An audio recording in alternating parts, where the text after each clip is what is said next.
Assalamualaikum warahmatullahi wabarakatuh. Perkenalkan, nama saya Sri Wahyuni dengan NIM 2001245. Saya berasal dari kelas BDP 1F.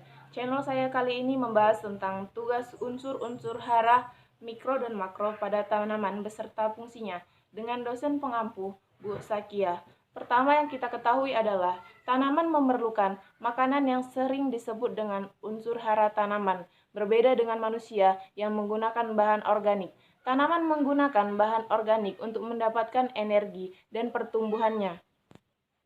Berikut adalah kedua jenis unsur hara tersebut, yaitu yang pertama unsur hara makro, ada nitrogen atau unsur hara nitrogen dengan lambang unsur N sangat berperan dalam pembentukan sel tanaman. Fungsi utamanya ialah bahan sintesis klorofil, protein, dan asam amino.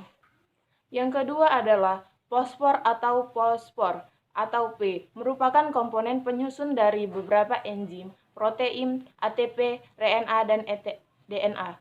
Fungsi utamanya ialah untuk mempengaruhi nutrisi menjadi lebih baik, dipakai untuk merangsang proses pembuangan.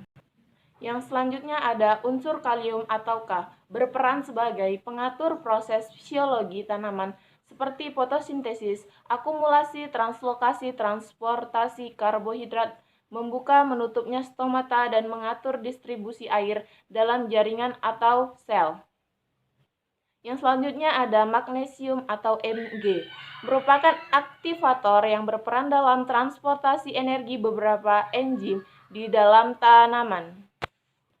Yang selanjutnya adalah kalsium atau Ca. Unsur ini berfungsi paling penting sebagai pertumbuhan sel. Ia komponen yang menguatkan dan mengatur daya tembus serta merawat dinding sel. Yang keenam adalah balerang atau sulfur atau S. Berfungsi untuk tanaman dalam pembentukan asam amino, cysteine, dan metionin.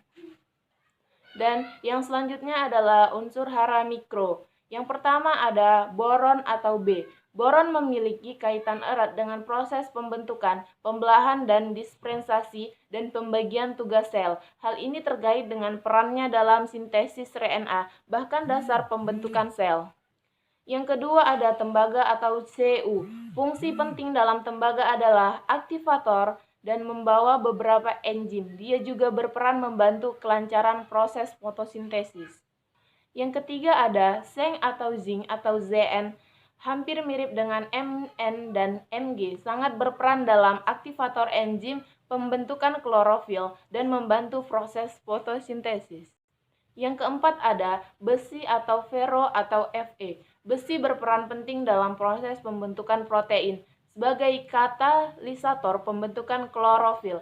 Besi juga berfungsi sebagai pembawa elektron pada proses fotosintesis dan respirasi, sekaligus aktivator beberapa enzim. Yang kelima ada molybdenum atau Mo, yang berfungsi sebagai pembawa elektron untuk mengubah nitrat menjadi enzim. Unsur ini juga berperan dalam fiksasi nitrogen.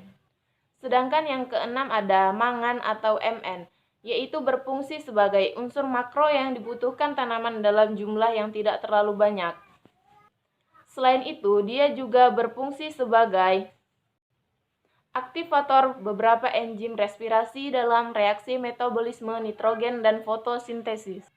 Yang ketujuh ada klor atau Cl, yaitu osmosis atau pergerakan air atau zat terlarut dalam sel, yang berfungsi untuk mengambil elemen mineral dan dalam fotosintesis. Yang delapan ada natrium atau Na, yaitu yang berfungsi sebagai salah satu kelebihan efek negatif Na adalah bahwa dapat mengurangi ketersediaan K. Yang selanjutnya ada cobalt atau Co, yaitu berfungsi sebagai fiksasi nitrogen daripada amonium gizi. Tingkat kekurangan nitrogen dapat mengakibatkan gejala defisiensi. Yang ke-10 ada silikon atau Si, yang berfungsi sebagai peningkatan hasil melalui peningkatan efisiensi fotosintesis dan menginduksi ketahanan terhadap hama dan penyakit, ditemukan sebagai komponen dari dinding sel. Dan yang ke-11 ada nikel atau Ni. sebagai enzim urase untuk menguraikan urea dalam membebaskan nitrogen ke dalam bentuk yang dapat digunakan untuk tanaman.